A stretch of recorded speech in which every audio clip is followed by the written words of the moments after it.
Oke guys, kali ini gua mau cerita tentang salah satu musuh yang bakal kalian sering temuin kalau kalian main D&D, terutama kalau kalian masih baru main dan level adventurer kalian masih rendah gitu. Jadi musuh ini adalah musuh yang cukup ikonik ya di dunia RPG atau di dunia cerita fantasi. Kalian masih tahu dari RPG atau dari film kayak Lord of the Ring. Kalau Goblin tuh salah satu musuh yang udah ikonik lah ya sebagai makhluk jahat di dunia fantasi gitu. Nah, di masing-masing media game atau cerita atau manga atau komik gitu mungkin beda-beda juga penggambaran goblin di situ ya, dan di D&D pun juga punya penggambarannya sendiri buat makhluk goblin ini. Jadi di D&D goblin itu juga sama kayak mungkin di RPG lain, ini adalah musuh yang levelnya cukup rendah. Kalau kita lihat statusnya ya, di sini uh, dia punya hit point itu 7, jadi dia selevel sama karakter level 1. Kemudian secara fisik dia nggak begitu kuat, tapi dia punya kecepatan yang cukup tinggi, bisa bergerak dengan gesit, tapi dia nggak terlalu aware sama sekitarnya, dan juga uh, cukup penakut gitu. Jadi kalau di banyak versi Goblin itu mereka emang biasanya pengecut dan biasanya harus ngeroyok si adventurer itu biar bisa menang. Di D&D pun kayak sama kayak gitu. Jadi di sini di kebanyakan goblin di dunia D&D itu adalah makhluk jahat ya. Mereka punya alignment neutral evil, yang berarti mereka punya kecenderungan buat uh, merugi, merugikan orang lain demi kayak mensejahterakan diri sendiri gitu. Jadi mereka bisa sukses dengan melihat orang lain menderita kayak gitu. Kira-kira kalau neutral evil ya. Dan goblin itu sendiri juga bagian dari sebuah keluarga besar yang namanya goblinoid. Jadi nggak cuma ada goblin, tapi juga ada versi lain dari goblin ini yang disebut hobgoblin. Ini goblin yang lebih tinggi dan kulitnya berwarna merah, dan bugbear ini kayak goblin raksasa gitu yang jauh lebih tinggi dari orang biasa dan lebih kuat juga.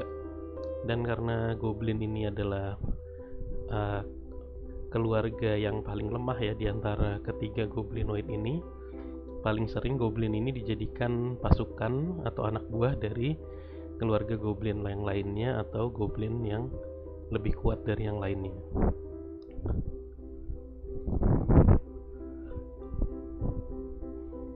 Di sini ada fakta yang unik banget buat goblin. Jadi di jadi di tempat di markasnya goblin itu mereka nggak cuma ngandelin jumlah aja, tapi juga uh, mereka pakai berbagai macam jebakan, dan jalan-jalannya tuh sengaja dibikin kecil karena goblin sendiri kan fisiknya lebih kecil dari orang biasa ya. Jadi yang pasti bikin adventurer itu jadi susah buat nembus markas mereka, sedangkan merekanya sendiri bisa bepergian di dalam markas itu dengan gampang.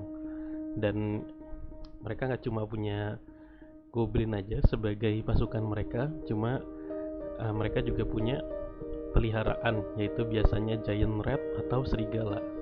Karena kayak buat goblin itu mereka merasa kayak sejiwa gitu. Jadi uh, di sini kayak tikus-tikus tuh juga sukanya bergerak di bawah tanah dan nggak suka tempat yang terang, sementara serigala juga selalu berburu dalam rombongan dan lebih suka mengepung musuhnya. Jadi hewan-hewan itu yang suka dipelihara oleh para goblin itu sendiri. Jadi kalau kita lihat dari statusnya sendiri, goblin tuh punya armor class yang lumayan tinggi ya kalau dibandingin dengan adventurer yang level awal gitu. Mungkin yang bisa nyaingin ini cuma adventurer yang pakai heavy armor aja gitu. Dan ini pun karena sebenarnya dia dianggap pakai shield. Jadi kalau kita lihat di sini, kalau di artwork officialnya itu goblin tuh punya kayak sejenis apa ya, arm guard gitu yang bisa mereka pakai sebagai shield, dan ini yang nambahin armor kelasnya sebanyak 2. Sementara mereka punya sebenarnya cuma mereka pakai light armor, cuma karena mereka tuh gesit dia punya dexterity-nya 14 plus 2, jadi armor kelas mereka defaultnya tuh sebenarnya 13 kalau dianggap nggak pakai shield ini. Jadi biasanya kalau gue bikin goblin archer, gue bikin armor kelasnya 13 gitu buat nunjukin bahwa dia lebih lemah dalam pertarungan jarak dekat. Sementara buat goblin yang di garis depan, mereka biasanya pakai one handed weapon dan bisa pakai arm guard-nya itu buat jadi shield mereka. Jadi buat yang di lini depan biasanya memang pakai 15. Karena inilah goblin tuh cukup, sebenarnya hitungannya cukup sulit buat di hit ya gitu kalau pakai attack biasa, attack roll biasa. Karena di awal-awal itu biasanya player karakter tuh cuma punya bonus paling gede buat serangan itu plus 5. Jadi pasti harus 10, dan kalau roll 10 di D20 itu paling enggak 55%, jadi hampir setengahnya. Makanya itu banyak yang bilang kalau goblin ini terlalu susah buat level 1, adventure level 1. Itu ada benarnya juga. Kalau kemampuan lainnya, dia punya skill buat stealth, yang berarti mereka punya kesempatan yang cukup signifikan buat nge-surprisein party adventurer ya, dan inilah yang bikin mereka juga cukup serem kalau dilawan di level 1 gitu. Apalagi tadi sesuai lore-nya, mereka biasanya nyerang gak bakal berani nyerang dengan jumlah yang relatif sama, mereka pasti main keroyokan. Dan dengan stealth plus 6 ini mereka bisa dengan mudah nge-surprisein adventurer kalian, dan efek surprise itu kalian bakal skip first turn. Jadi kemungkinannya gede banget kalian bakal kena serangan duluan daripada kalian berhasil ngatasin goblin-goblin ini. Karena goblin ini dia makhluk bawah tanah, dia punya dark vision 60 feet, jadi hati-hati kalau kalian lagi nyerang markas goblin, pasti relatif gelap kecuali di tempat mereka butuh ngangetin diri dan segala macem, dan mereka punya keunggulan buat berantem di dalam gelap ataupun pas mereka ngelakuin ambush pas malam-malam. Jadi juga hati-hati saat traveling malam-malam, karena kemungkinan besar kalian gak akan melihat goblin itu datang kecuali mereka bawa sumber cahaya juga.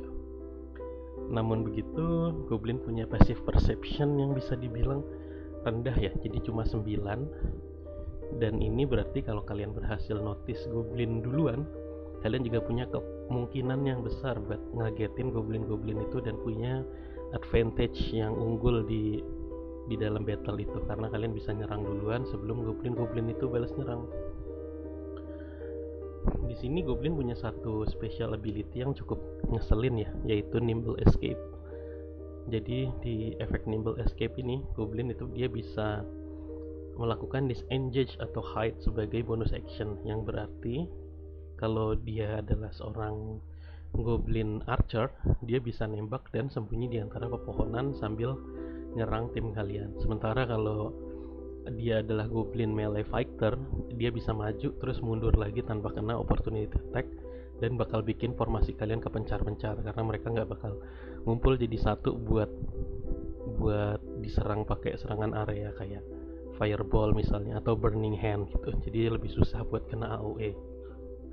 Buat serangannya sendiri, karena mereka sebenarnya senjatanya nggak begitu kuat ya. Jadi senjatanya itu kelas 1d6, yaitu scimitar atau kalau di sini mace ya, yang sama mace yang mereka bikin sendiri, atau short bow, ini juga damage-nya 1d6. Cuma karena mereka punya dexterity yang cukup tinggi, jadi mereka punya bonus attack yang dibilang lumayan tinggi buat musuh level 1. Terutama buat kalau kalian karakternya nggak pakai armor, ini bisa hit chance-nya bisa relatif tinggi. Dan meskipun damage senjatanya kecil, tapi karena ada bonus dari dexterity, kalian harus hati-hati karena setiap serangannya bisa ngedamage paling nggak 3 dan paling tinggi 8. Itu buat karakter level 1 itu bisa ngedamage hampir lebih setengah, dan bahkan kalau kalian pakai kayak wizard atau sorcerer itu bisa ngekill kalian dalam one hit. Dan karena Goblin ini juga punya kecerdasan rata-rata ya, mereka bisa lah bedain mana musuh yang lebih gampang dikenain pakai serangan, mana yang pakai armor atau enggak. Jadi Goblin itu sendiri juga bisa ngomong bahasa common, jadi mereka masih bisa dinegosiasi. Kalau kalian adventurer kalian nggak bisa berbahasa Goblin, dan mereka punya challenge 1/4, yang artinya mereka setara sama satu karakter level 1 itu, meskipun nyatanya tadi dengan segala special ability-nya Goblin tuh cukup menantang buat karakter level 1, apalagi mereka biasanya rame-rame ya. Oke, jadi ini aja kali lore tentang Goblin di D&D. Thank you udah nyimak.